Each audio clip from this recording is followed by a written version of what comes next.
말씀 보겠습니다. 창세기 4장 25절로 5장 32절의 말씀입니다. 창세기 4장 25절에서 5장 32절까지의 말씀입니다.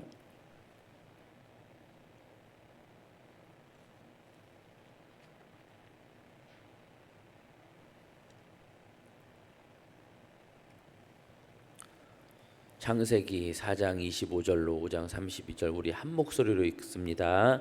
시작.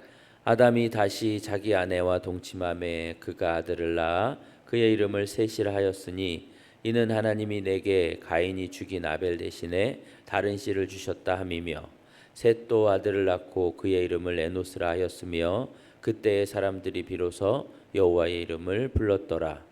이것은 아담의 계보를 적은 책이니라. 하나님이 사람을 창조하실 때에 하나님의 모양대로 지으시되 남자와 여자를 창조하셨고 그들이 창조되던 날에 하나님이 그들에게 복을 주시고 그들의 이름을 사람이라 일컬으셨더라. 아담은 130세에 자기의 모양 곧 자기의 형상과 같은 아들을 낳아 이름을 셋이라 하였고 아담은 셋을 낳은 후 800년을 지내며 자녀들을 낳았으며 그는 930세를 살고 죽었더라. 셋은 105세에 에노스를 낳았고 에노스를 낳은 후 807년을 지내며 자녀들을 낳았으며 그는 912세를 살고 죽었더라. 에노스는 90세에 게난을 낳고 게난을 낳은 후 815년을 지내며 자녀들을 낳았으며 그는 905세를 살고 죽었더라. 게난은 70세에 마할랄레를 낳았고 마할랄레를 낳은 후 840년을 지내며 자녀들을 낳았으며 그는 910세를 살고 죽었더라. 마할랄렐은 65세에 야렛을 낳았고 야렛을 낳은 후 830년을 지내며 자녀를 낳았으며 그는 895세를 살고 죽었더라. 야렛은 162세에 에녹을 낳았고 에녹을 낳은 후 800년을 지내며 자녀들을 낳았으며 그는 962세를 살고 죽었더라. 에녹은 65세에 무드셀라를 낳았고 무드셀라를 낳은 후 300년을 하나님과 동행하며 자녀들을 낳았으며 그는 365세를 살았더라. 에녹이 하나님과 동행하더니 하나님이 그를 데려가심으로 세상에 있지 아니하였더라. 무드셀라는 187세에 라멕을 낳았고 라멕을 낳은 후 782년을 지내며 자녀를 낳았으며 그는 969세를 살고 죽었더라. 라멕은 182세에 아들을 낳고 이름을 노아라 하여 이르되 여호와께서 땅을 저주하심으로 수고롭게 일하는 우리를 이 아들이 안위하리라 하였더라. 라멕은 노아를 낳은 후 595년을 지내며 자녀들을 낳았으며 그는 777세를 살고 죽었더라. 노아는 500세 된 후에 셈과 함과 야벳을 낳았더라. 아멘. 세상이 아닌 하나님과 동행하는 삶을 살라라는 제목으로 말씀을 전합니다. 아담과 하와가 동침하여 아들을 낳고 한껏 기대했다고 말씀드렸어요. 낳은 그 아들 가인이 하나님께서 말씀하신 그 후손, 뱀의 머리를 깨부술 그 후손인 줄 알았기 때문이죠. 그러나 이런 기대와는 달리 가인은 자신의 동생 아벨을 죽이는 패륜을 저지르고 맙니다. 인류를 구원할 줄 알았던 그 아들이 되려 첫 살인은 인류의 첫 살인이라는 충격을 가져다 준 것입니다. 가인의 이 안타깝고 어처구니 없는 행보는 여기서 그치지 않습니다. 그는 하나님의 자비의 손길을 뿌리치더니 에덴 동쪽으로 향하여 이내 거기서 성을 쌓고 문명을 만들며 떵떵거리면서 살게 됩니다.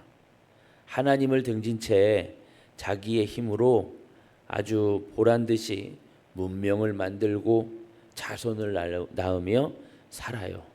하나님을 떠난 인류의 모습의 단면인 것이죠. 시초라고 할 수 있고요. 바로 이 이야기 뒤에 오늘 본문이 이어지는데 우리 4장 25절과 26절을 다시 읽어보겠습니다. 4장 25절과 26절이에요. 시작. 아담이 다시 자기 아내와 동침하매 그가 아들을 낳아 그의 이름을 셋이라 하였으니 이는 하나님이 내게 가인이 죽인 아벨 대신에 다른 씨를 주셨다 함이며 셋도 아들을 낳고 그 이름을 에노스라 하였으며 그때에 사람들이 비로소 여호와 이름을 불렀더라. 아담과 하와는 가인의 모습을 보면서 마음이 무너졌을 것입니다. 기대와는 다른 그 모습에 아주 가슴이 미어졌을 거예요. 그러나 그들은 이내 다시 하나님께 소망을 두고 동침을 하여 셋이라는 아들을 낳게 되지요. 시간이 흘러 이 셋도 아들을 낳는데 그 이름이 에노스입니다. 그리고 그때에 사람들이 비로소 여호와 이름을 불렀다고 해요. 여기 여호와 이름을 불렀더라는 종종 말씀드린 대로 하나님을 예배하다라는 의미예요. 하나님을 예배하다. 아담과 하와가 셋을 낳고 그 셋이 에노스를 낳으면서 점차로 가인과는 구별된 경건한 계보가 만들어지고 이어졌다라는 얘기예요. 하나님을 등진 채 문명과 자손을 만들어낸 인간 중심의 가인의 족보와는 다르게 여호와를 인정하고 여호와를 예배하는 거룩한 하나님의 백성의 족보가 만들어지는 것이죠. 5장은 바로 이 하나님의 백성의 족보입니다. 하나님을 경외하는 백성의 족보요. 아담에 이어 가인과 아벨은 삭제가 되고 셋을 투입시켜서 에노스를 거쳐서 족보가 쭉 이어져 나가는 거예요. 거듭 말씀드리지만 경건한 하나님의 백성의 라인이라고 할 수 있습니다. 내용 관찰 1번입니다. 에녹은 어떤 삶을 살았습니까? 우리 5장 21절로 23절, 5장 21절로 23절을 다시 읽겠습니다. 시작. 에녹은 65세에 무드셀라를 낳았고 무드셀라를 낳은 후 300년을 하나님과 동행하며 자녀들을 낳았으며 그는 365세를 살았더라. 에녹은 족보에 나오는 다른 이들과 달리 5장 족보에 나오는 다른 이들과 달리 하나님과 동행했다라고 해요. 그렇죠? 여기서 말하는 동행하다라는 단어는 걷다라는 기본 뜻을 가지고 있고 또한 삶의 방식을 뜻하기도 해요. 걷다가 기본형인데 삶의 방식. 그러니까 의역을 해보자면 동행하다 이 말은 에녹이 하나님께서 원하시는 삶의 방식을 따라 살았더라 이런 얘기입니다. 하나님께서 원하시는 삶의 방식으로 하나님과 보조를 맞추며 살아갔다라는 것이죠. 하나님께서 이리로 가라 하시면 그리로 따라가고 하나님께서 빨리 가기를 원하실 때는 빨리 가고 하나님께서 멈추기를 원하실 때는 멈추면서 그렇게 하나님과 보폭을 맞추면서 호흡을 맞추면서 인도하심을 따라서 살았다라는 것이죠. 특별히 에녹이 몇 살을 살았다고 하죠? 365살입니다. 365 하면 뭐가 생각나세요? 1년이 365일이잖아요. 모세가 어쩌면 1년이 365일임을 염두에 두고 이렇게 썼을 수도 있어요. 만약 그랬다면 에녹은 1년 365일 모든 날 동안 하나님과 동행하며 살았다라는 것을 강조하는 것이 아닐는지 싶습니다. 하나님과 동행했다는 표현이 이 몇 글자 되지 않는 22절에서 24절 동안 몇 번이나 나오죠? 2번이나 반복해서 나옵니다. 그러니까 엄청난 강조예요. 하나님과 동행했다. 하나님과 동행했다. 여러분 한 사람의 일생을 다른 말이 아닌 다른 수식어가 아닌 하나님과 동행했다라고 한다면 얼마나 멋진 말일까요? 내용 관찰 2번입니다. 에녹은 어떻게 생애를 마감합니까? 에녹 24절을 보면 에녹이 하나님과 동행하더니 하나님이 그를 데려가심으로 세상에 있지 아니하였더라. 요 24절과 함께 히브리서 말씀을 보면은 히브리서 11장 5절에는 이렇게 돼 있어요.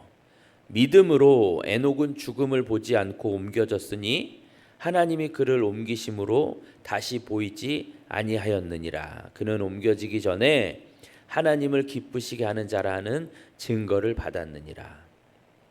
에녹은 잘 아시다시피 엘리야와 함께 죽음을 보지 않고 하늘로 올려진 사람입니다. 에녹은 남들처럼 살지 않았고 또 남들처럼 죽지도 않은 거예요. 바로 이어서 영과 묵상 3번 보겠습니다. 하나님께서는 왜 죽음을 거치지 않고 에녹을 데려가십니까? 자, 앞서 읽은 히브리서 11장 5절을 다시 읽어보면요. 믿음으로 에녹은 죽음을 보지 않고 옮겨졌으니 하나님이 그를 옮기심으로 다시 보이지 아니하였느니라 이렇게 되어 있거든요. 분명하게 하나님이 그를 옮기셨다고 그래요. 하나님께서 데려가신 겁니다. 아마 데려갈 만하니까 데려가시는 걸 거예요. 즉, 이 땅에 더 이상 두실 필요가 없어서 데려가시는 겁니다. 죽음을 뚫고요. 유다서를 보면요. 유다서요. 저쪽 신약 뒤쪽에 있는 유다서를 보면 거기도 에녹의 얘기가 나오거든요.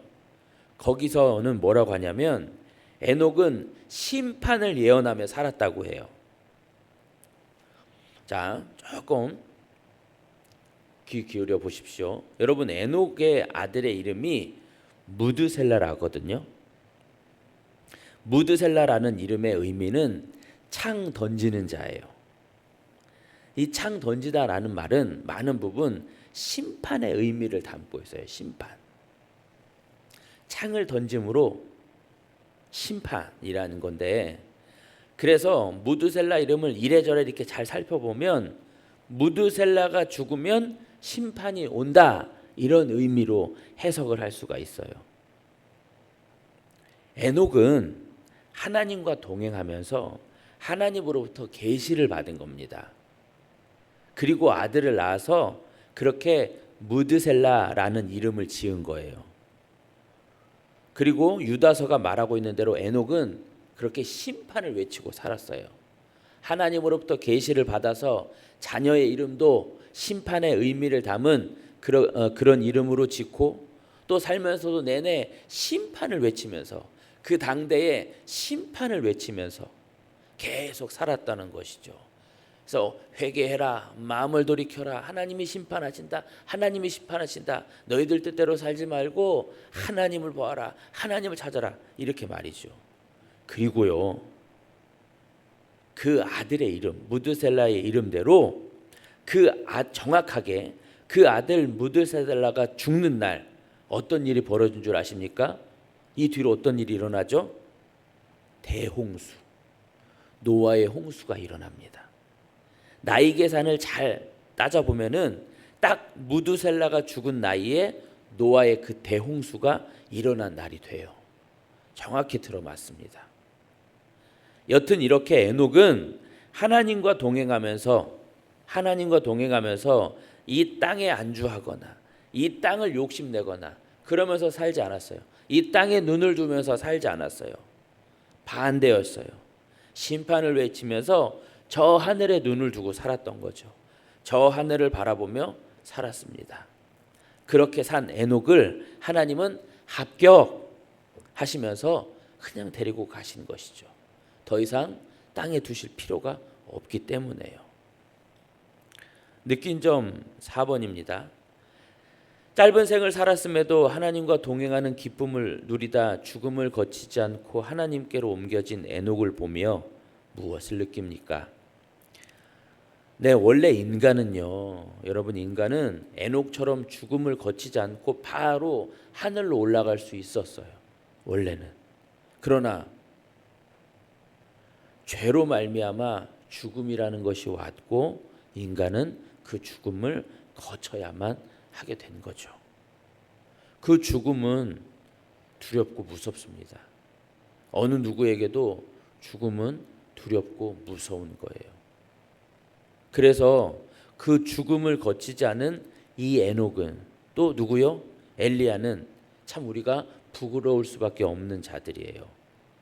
그러나 중요한 것은 에녹이 죽음을 거치지 않고 하나님께로 옮겨진 것이 아니라, 죽지 않고 하늘로 올라간 것이 아니라 사는 날을 어떻게 해요? 하나님과 동행하며 산 거예요. 하나님만 철저히 의존하면서 산 거예요. 그게 훨씬 더 중요한 것입니다. 하나님과 함께라면, 하나님과 동행한다면 그 어느 곳이든 괜찮거든요. 그러나 하나님과 동행하지 않는다면 그 어디도 무엇이 될 수 있어요?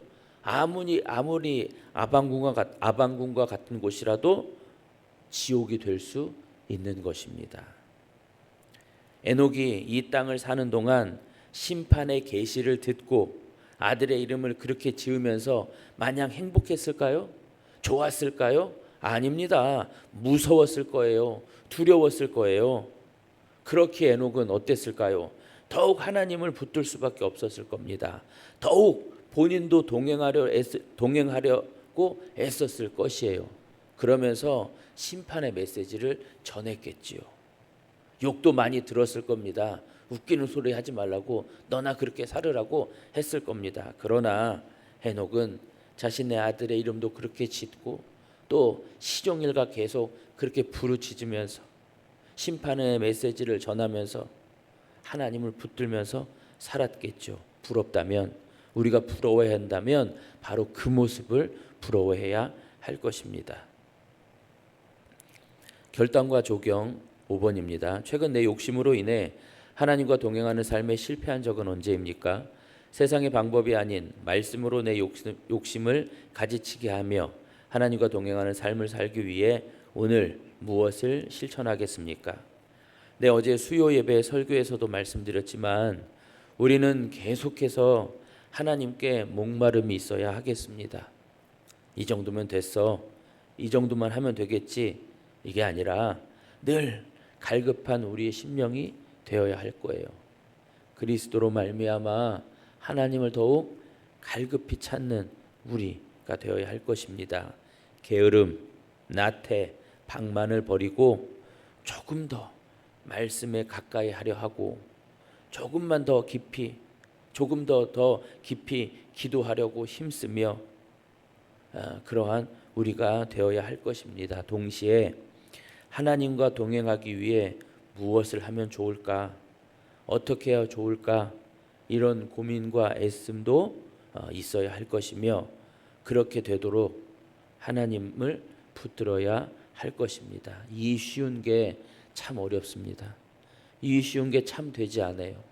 문득문득 내 혈기가 올라오고 내 마음대로 하려고 하고 하나님은 안중에도 없는 그런 모습들이 너무나 많이 나옵니다.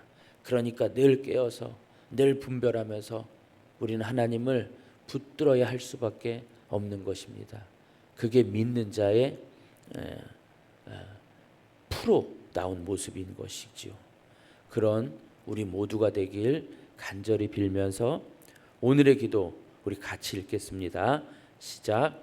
날마다 주님과 동행하는 삶의 성공에 세상이 아닌 하나님의 말씀 안에서 풍성한 삶을 살게 하소서.